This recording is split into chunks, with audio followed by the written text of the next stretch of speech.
You know, you as a church are extremely fortunate in having individuals who give of their time and energy and expertise to help out when things go wrong.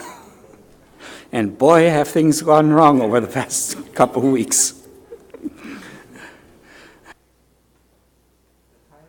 The time when we're facing the coldest that we faced in a long time, the church has been without heat, and they've gotten heat back on. They've dealt with broken water pipes. They've dealt with, you name it.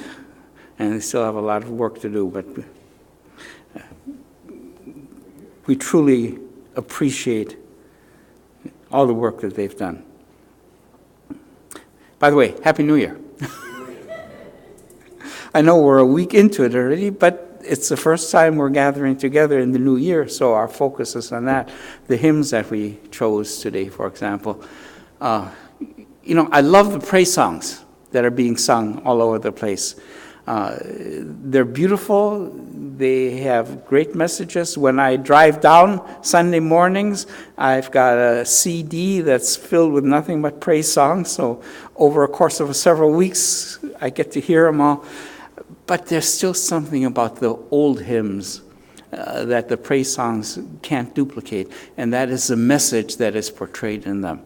Because it's not just a phrase that's repeated, but it is truly a message in these songs. How great thou art, a song. God's greatness. Come thou fount of every blessing, inviting God to be part of our coming year. You know, there's so much there that, and by the way, the singing sounded great here this morning. Maybe you were singing out more to keep warm. I don't know what it was, but it was nice. Let's bow for a moment of prayer. Father, we do ask for your presence here this morning. We want to worship you, but we also want to be taught by you. And so we ask for your leading, your guidance, your direction.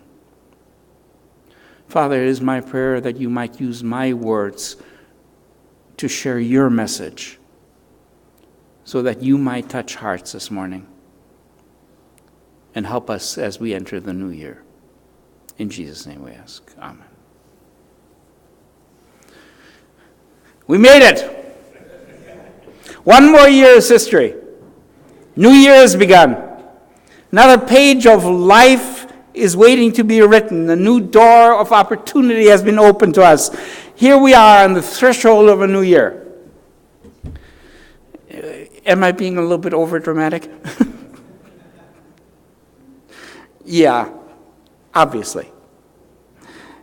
When it comes to the beginning of a new year, we know that what we're dealing with is really an artificial division of the calendar.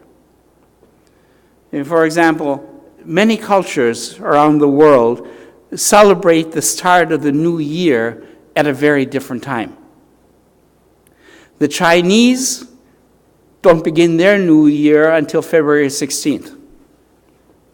The Jews, they're already in the new year since last September. Muslims, also since September. Hindus don't start their new year until March 18th. Buddhists, the 2nd of January, not the 1st. And you can go through all different cultures, and the new year starts at a different point. In other words, there's nothing about New Year's Day that makes it inherently distinct. And yet, there's something special about it, though, isn't there? Even though it's artificially created, there's still something about celebrating the beginning of a new year that speaks to us. There's still something about it that seems to imbue this moment in our lives with a certain, shall I say, fateful quality. And so whether it's artificial or not, there's something about beginning a new year that does kind of mark a dividing line between the past and the future. It does separate what has been from what lies ahead.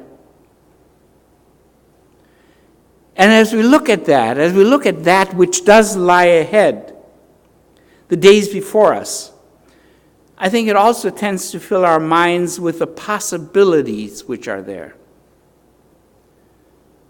And in the process, it fills our hearts with hope that those days that lie before us will be good ones, positive ones, prosperous ones.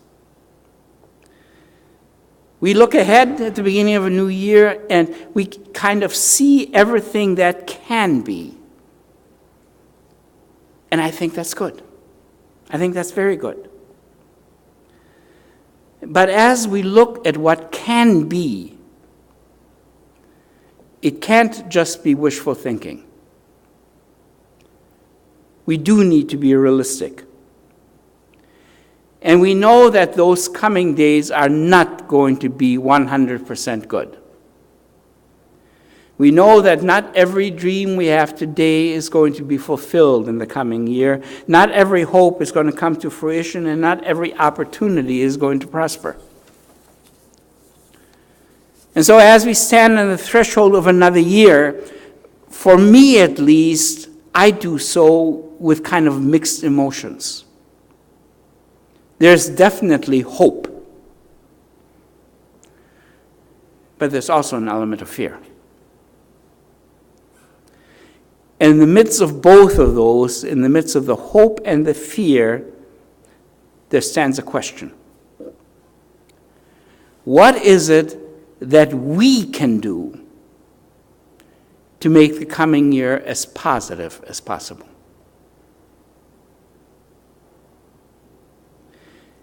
And in the light of that question, let me suggest to you this morning that though there is going to be much in the coming days over which we have absolutely no control.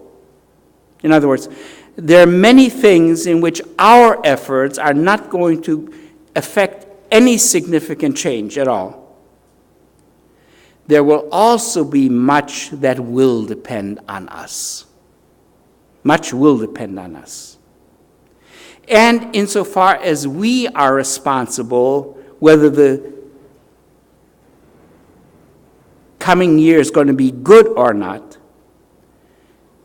as much as we are responsible, it depends a great extent on what we do with a valuable commodity given to us for that next year. And that commodity that has been given to us that I'm talking about is time.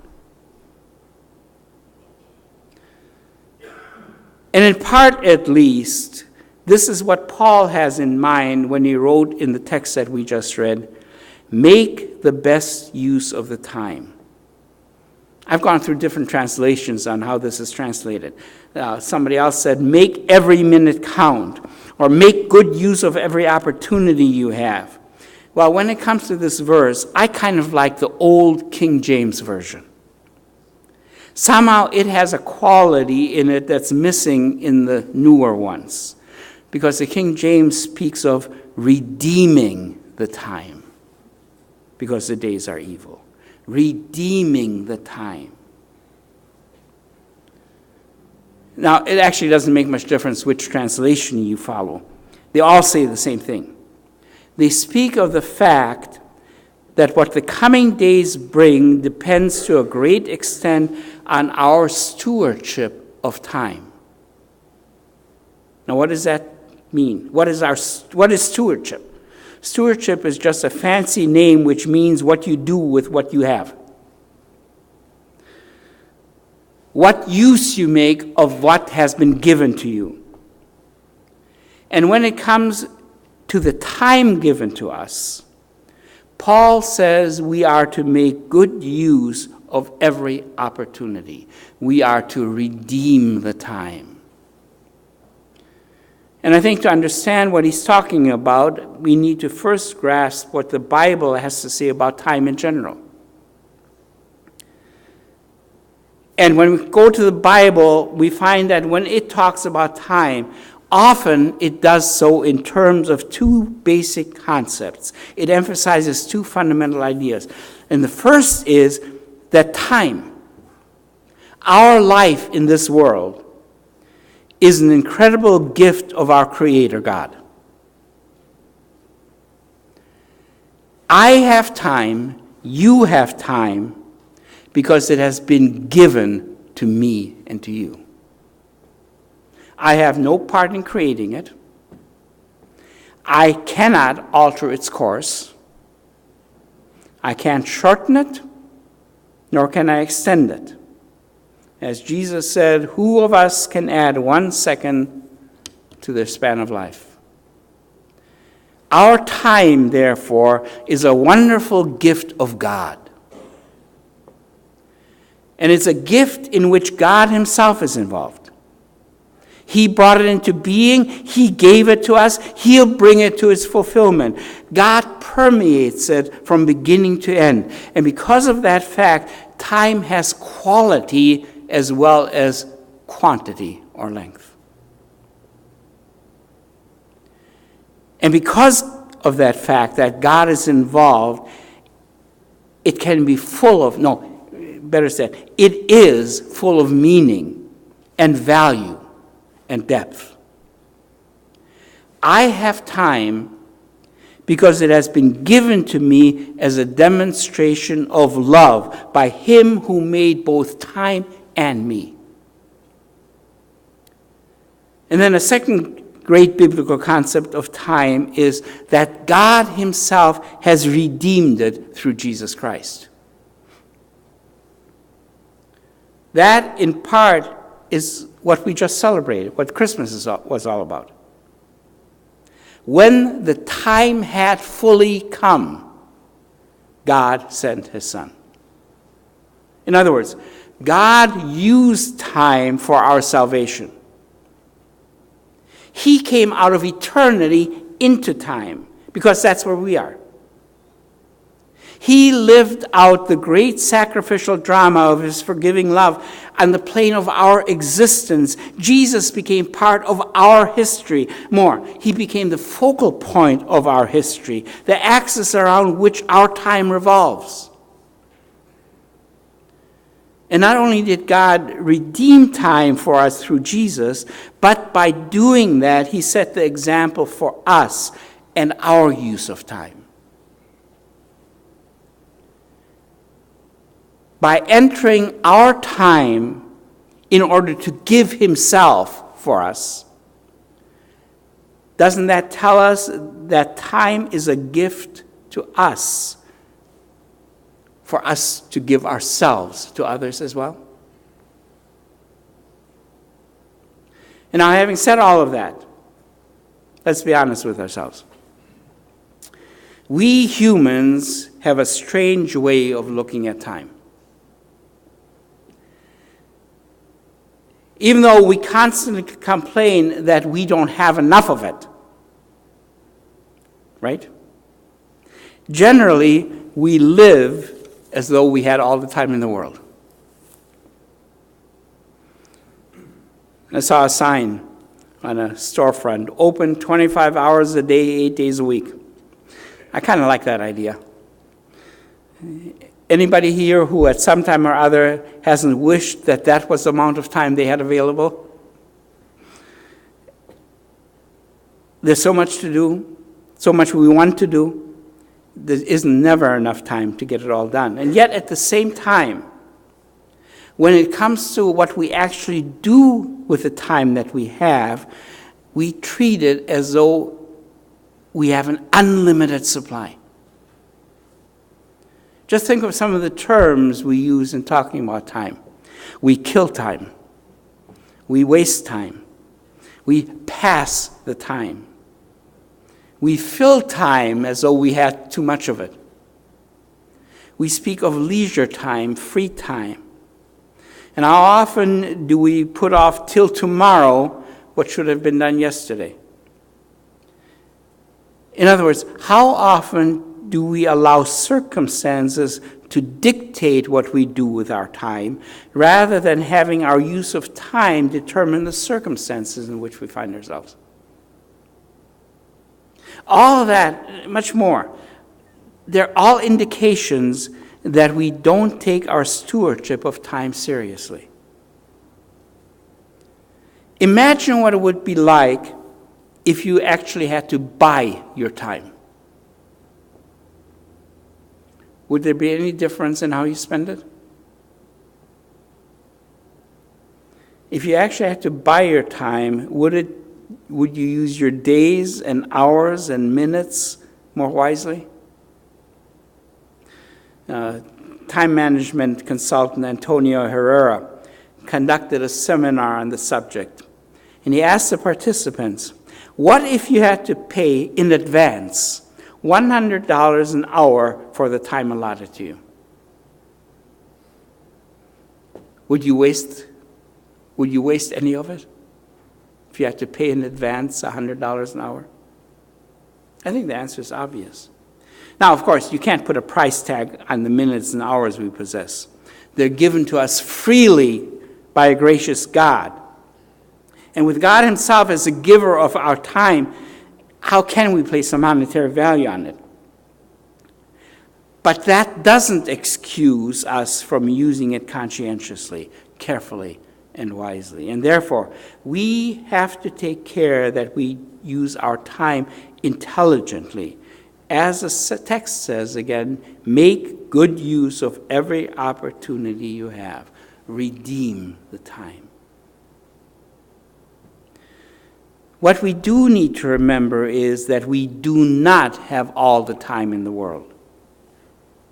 The gift of time given to us is limited. Its supply is rationed. And never forget, it gets less and less with each tick of the clock, and it will end.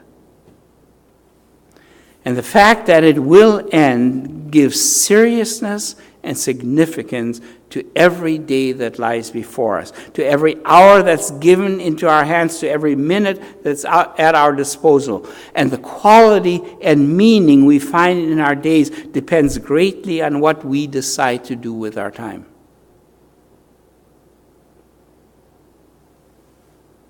Sometime back, I read about a man who specialized in time management. And he talked about an incident where he was speaking to some business students. And he used an illustration to drive home a point. As he stood in front of this group of high-powered overachievers, because they were the students at the top of their class, he pulled out a big 5-gallon wide-mouthed mason jar. And he said, okay, time for a quiz. Set that jar on a table and produced a whole bunch of fist-sized rocks and placed them one at a time into the jar. And when those rocks reached the top of the jar, no more would fit inside. He asked the people gathered in front of him, is this jar full? And everybody in the class said, yes. No more rocks fit in. It's full. And he said, really? He reached under the table, pulled out a bucket of gravel. And he dumped that in. Shook the jar so that the gravel worked itself into the spaces between the rocks. And he asked the group once again, is the jar full? By this time, the class had caught on and said, probably not. Good, he said.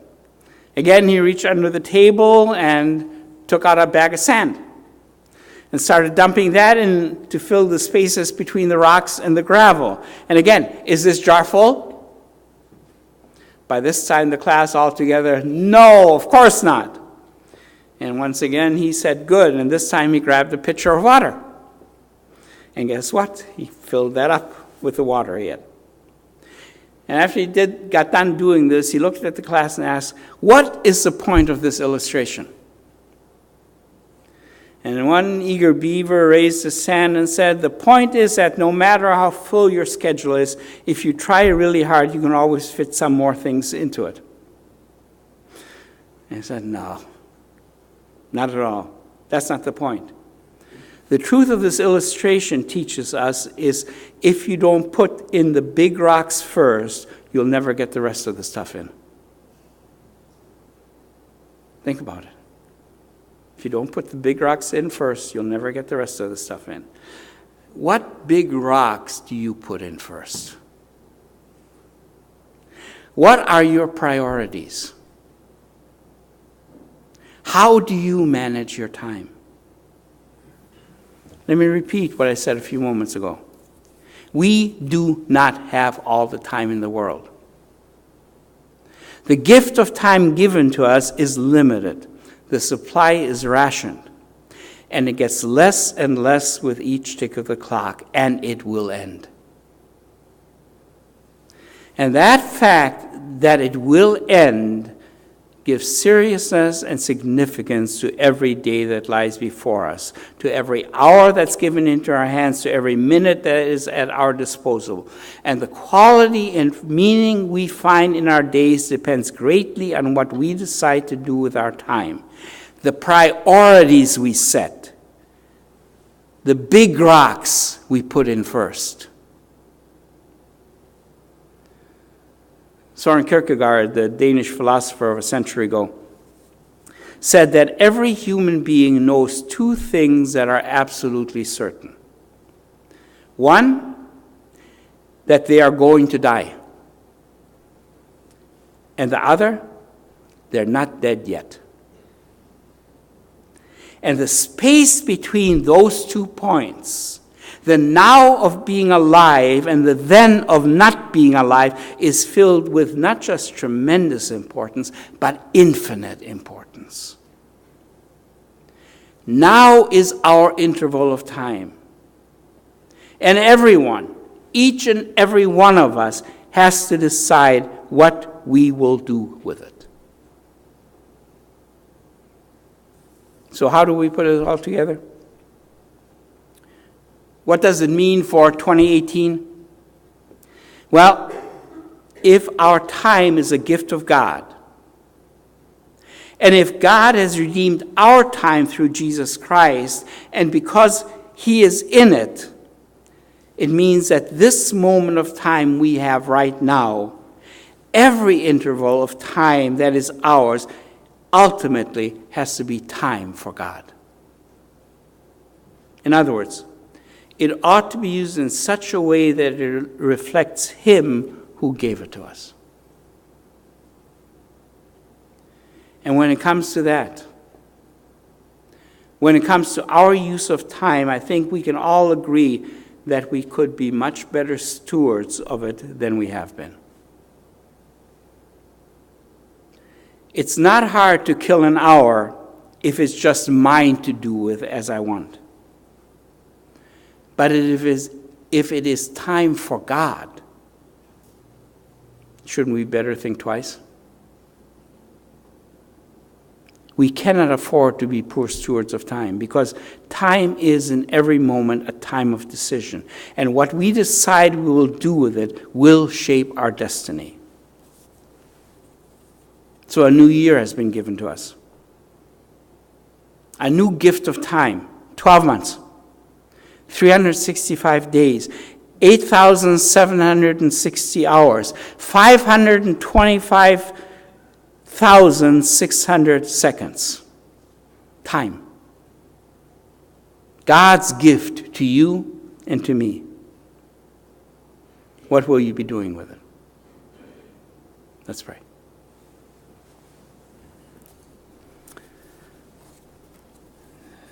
Father, You who are the giver of every good and perfect gift, You have given us the gift of time. Lord,